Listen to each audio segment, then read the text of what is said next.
And now it is time on YouTube for a special edition of Rocky's blog, my top 10 games and movies, and also the worst. Well, now we're going to start with my top 10 games, and at number 10, it is Pro Evolution Soccer 5.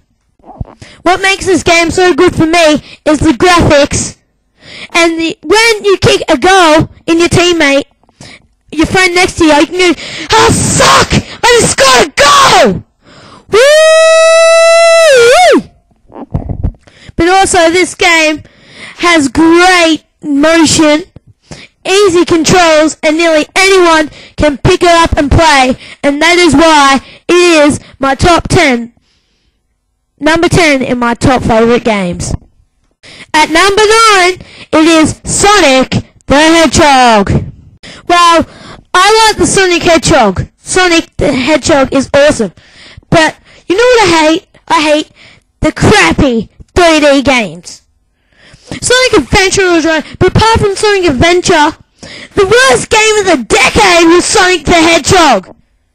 I'm not talking about Sonic the Hedgehog, the original, the crappy 3D version of the Xbox. If you have that game, go and destroy it. What I'm talking about, though, is the 2D games. I'm talking about Sonic 1, 2, 3, Sonic and Knuckles, and to a lesser extent, Sonic 3D Blast. They are just the epitome of excellent games. Easy, fun, addictive. Well, in Sonic 1, they didn't have the spin dash, but in number 2, they have the spin dash, and they introduced Tails. Except in the 3D games, Tails' voice sounds really gay. "Hey, Sonic! Come on, Sonic! We gotta catch the road!" So, Sonic the Hedgehog is at number 9. At number 8, it is Pac-Man. Wagga, wagga, wagga, wagga. That just says it all about Pac-Man. This game is so easy, yet so addictive. It even caused a money shortage in Japan. And it grossed $1 billion in its first year. Well, Modern Warfare 2 couldn't even get close to that, in my opinion. In Japan alone, it grossed $1 billion. That couldn't happen now. Well, let's get to the game. The game, all you have to do is collect pellets and avoid the ghost. And if you get the big pellets, the ghosts turn blue and you get to eat them. It just turned 30 last weekend, and Google had its own tribute to Pac-Man. And they said productivity was down. It cost the economy $140 million. How could playing a game of bloody Pac-Man cost $140 million? It's just Pac-Man. Pac-Man does not cost money on Google. Well, I love Pac-Man, and that is why it is number 8 on my top 10. At number 7, it is Kingdom Hearts. Kingdom Hearts is something different about gaming. When you cross Disney with Final Fantasy, this is what you get. You get a cross between an action game, an adventure game, and an RPG. They just mesh all together in a nice, perfect little package. That is why Kingdom Hearts is number 7. At number 6, it is Elite Beat Agents. Elite Beat Agents is one of those games when you first play and you think, "What the hell is this?" But once you play it, it grows on you. Well, this game, all you do is, you're a couple of soldiers or agents, and you go to houses, and you go to perform songs to cheer them up. Like, on Christmas, a girl whose dad recently died, you have to sing a song to make her feel happy again, and dance. And at the end, you have to save the world. I can't even get past it, so hard! And you have to perform bloody Jumping Jack Flash. Jumping Jack Flash is going to save the world. How? How will Jumping Jack Flash save the world?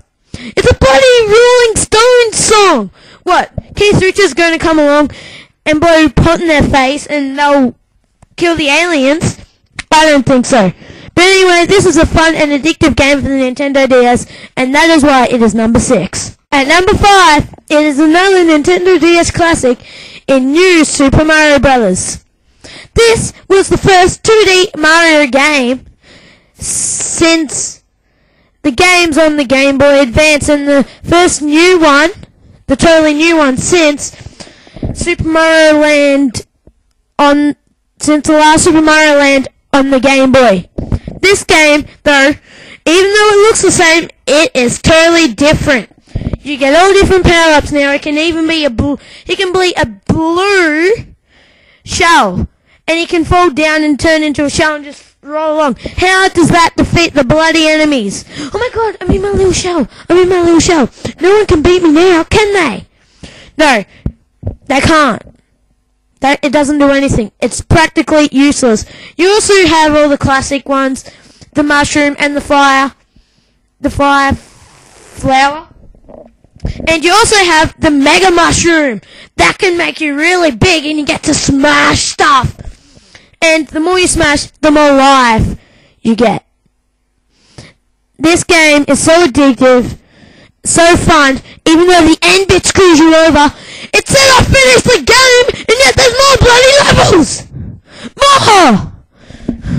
Play Nintendo. Well, anyway, New Super Mario Bros. Is number 5. As we get to the bottom half of the countdown, number 4 is Mortal Kombat 3. Well, what do you expect in a fighting game? You expect people getting beat up, don't you? But do you expect gory death and blood?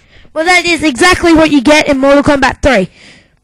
Mortal Kombat was not new when Mortal Kombat 3 came around, but Mortal Kombat 3 is the epitome of Mortal Kombat. It is the best Mortal Kombat game.